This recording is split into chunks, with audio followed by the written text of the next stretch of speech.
মহাযুদ্ধ শুধু মধ্যপ্রাচ্যে আজকে নেই, অনেক দেশে জড়িয়ে পড়েছে, পক্ষ নিয়েছে। কারণ এই যুদ্ধের প্রত্যক্ষ এবং পরোক্ষ প্রভাব সুদূর প্রসারী, ক্ষয়ক্ষতি এর বিপুল।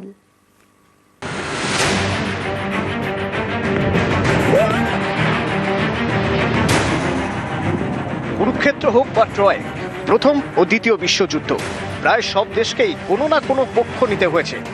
লাভ ক্ষতির অঙ্ক কষে এই যুদ্ধেও কেউ আমেরিকা ইসরায়েলের পাশে, কেউ আবার ইরানের পাশে, প্রকাশ্যে বা আড়াল থেকে। ইসরায়েল ও আমেরিকা দীর্ঘদিনের বন্ধু রাষ্ট্র। গাজা হামলার সময় ট্রাম্প প্রকাশ্যেই সমর্থন জানিয়েছিলেন ইসরায়েলের প্রধানমন্ত্রী নেতানিয়াহুকে। অনেক আরব দেশই ইরানের বিরুদ্ধে যুদ্ধে আমেরিকা ইসরায়েলের পাশে দাঁড়িয়ে হাত শক্ত করছে।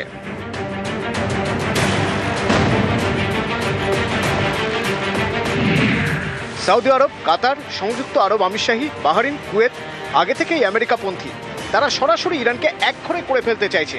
ফ্রান্স, জার্মানি ও ব্রিটেন জানিয়েছে ইরানের পাল্টা হামলা থামাতে তারা আমেরিকা ও ইসরায়েলের সঙ্গে কাজ করতে প্রস্তুত। এই তিন দেশের নেতারা এক যৌথ বিবৃতিতে এই অবস্থান জানিয়েছেন। বিবৃতিতে লেখা হয়েছে, ইরান যেভাবে নির্বিচারে ও মাত্রাতিরিক্ত ক্ষেপণাস্ত্র হামলা চালিয়েছে তা হতবাক করেছে।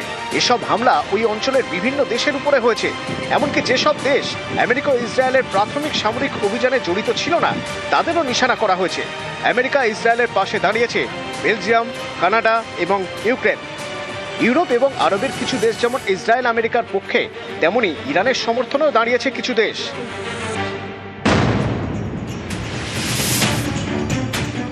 রাশিয়া এবং চীন বরাবর ইরানের বিভিন্ন সিদ্ধান্তে প্রকাশ্যে বা পরোক্ষে সমর্থন জানিয়েছে। রাশিয়া ইরানকে রাডার সিস্টেম এবং মিসাইল সরবরাহ করে। খামেনেইয়ের হত্যার পর তীব্র প্রতিক্রিয়া জানান রুশ প্রেসিডেন্ট ভ্লাদিমির পুতিন। দেখেন, খামেনেই ও তার পরিবারের সদস্যদের হত্যাকাণ্ডের ঘটনায় গভীর শোকাহত। এটি একটি নৃশংস অমানবিক কাজ ও আন্তর্জাতিক মানবাধিকার আইনের প্রতি চরম অবজ্ঞা।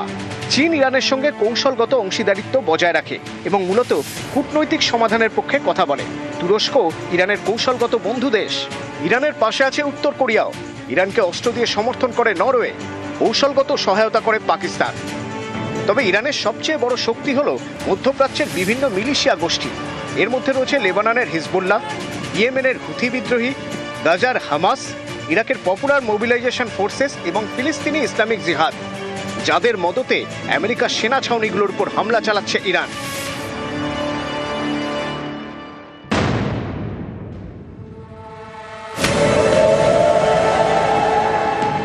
ভারত শান্তির পক্ষে।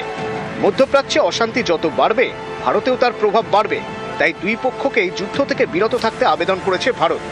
ইসরায়েলের প্রধানমন্ত্রী বেঞ্জামিন নেতানিয়াহুকে ফোন করেছেন ভারতের প্রধানমন্ত্রী নরেন্দ্র মোদী। সে কথা জানিয়ে সোশ্যাল মিডিয়ায় লিখেছেন, ইসরায়েলের প্রধানমন্ত্রী বেঞ্জামিন নেতানিয়াহুর সঙ্গে ফোনে কথা হয়েছে। বর্তমান পরিস্থিতি নিয়ে বিস্তারিত আলোচনা হয়েছে।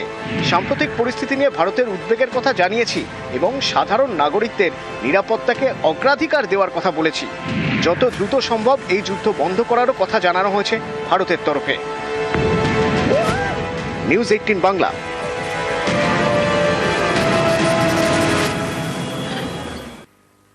আর যুদ্ধ বিধ্বস্ত মধ্যপ্রাচ্যে আংশিক খুলল আকাশপথ। পশ্চিম এশিয়ার একাধিক দেশে সেখানে আজকে পর্যটক প্রবাসীরা, আমরা জানি, একসঙ্গে এত দেশ থেকে আটকে পড়াদের ফেরানোর চ্যালেঞ্জ। উদ্বেগ দুশ্চিন্তার মধ্যেই আটকে পড়াদের ফেরাতে তৎপর কেন্দ্র। একাধিক বেসরকারি সংস্থার সঙ্গে কথা বলে বন্দোবস্ত। আকাশপথ আংশিক খুলতেই দুবাই, সৌদি থেকে পর বিশেষ বিমান। আকাশপথ আংশিক খুলতেই দুবাই, সৌদি থেকে পর বিশেষ বিমান। Thanks to the UAE authorities for starting the flights.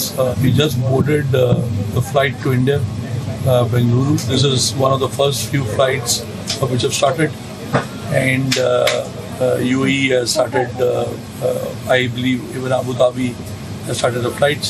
As of now, I'm pretty excited that I'm going back home. Welcome on board to this flight to Bangalore.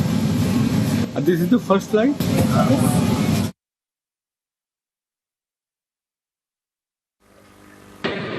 It was very scary and also exciting. The airlines moved us to a 5-star hotel. And there were so many explosions happening around that hotel. It was pretty scary. So we're finally happy that we're back in India. We landed in India. I was so scared until the flight landed as well. हम लोग as a tourist गए थे, me and my family, husband and my son. तो हम लोग का return था 28 फरवरी को, और उसी टाइम पर ही ये सब हुआ और हम लोग की फ़्लाइट कैंसिल हो गई। तो कुछ टाइम तक हम लोग एयरपोर्ट में ही थे, वहाँ सिचुएशन देख रहे थे। तो सिचुएशन जैसे ही ख़राब होने लगी, हम लोग वापस आ गए और हम लोगों ने अपना स्टे एक्सटेंड किया। बस यही है कि वहाँ पर जो दुबई में हमारे जो भारतीय हैं, उन लोगों को थोड़ा सा अगर वहाँ रहने का खर्चा अगर उठा ले यूएई गवर्नमेंट, तो बहुत अच्छा रहेगा। क्योंकि जो भी न्यूज़ आ रही है कि UAE government is sponsoring the hotel cost, वो अबू धाबी का है।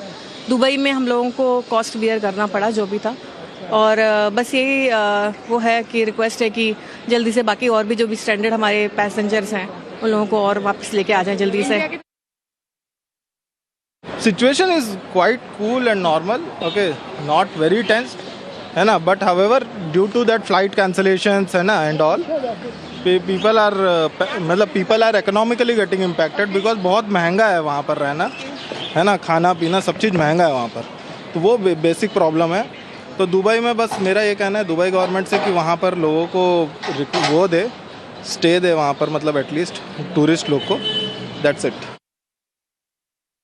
हम लोग डब्ल्यू होटल में थे, वहीं से स्टार्ट हो गया था। तो हम लोगों को उन्होंने बहुत अच्छे से मतलब पार्किंग एरिया में उन्होंने वो बना रखा था कि यहाँ पे आप सेफ हो, आप यहाँ रहो। बहुत अच्छे से वहाँ सब कुछ उन्होंने इंतज़ाम किया हुआ था, तो उन्होंने बहुत अच्छे से ध्यान रखा हमारा वहाँ। लेकिन बस ये था कि वहाँ इधर उधर थोड़ा सा हो रहा था, तो हमें डर था, तो इसलिए शेलिंग या ड्रोन्स कुछ सुने, धमाके वगैरह, हाँ धमाके हमने सुने, लेकिन देखा नहीं हमने क्योंकि हम लोग पार्किंग में थे।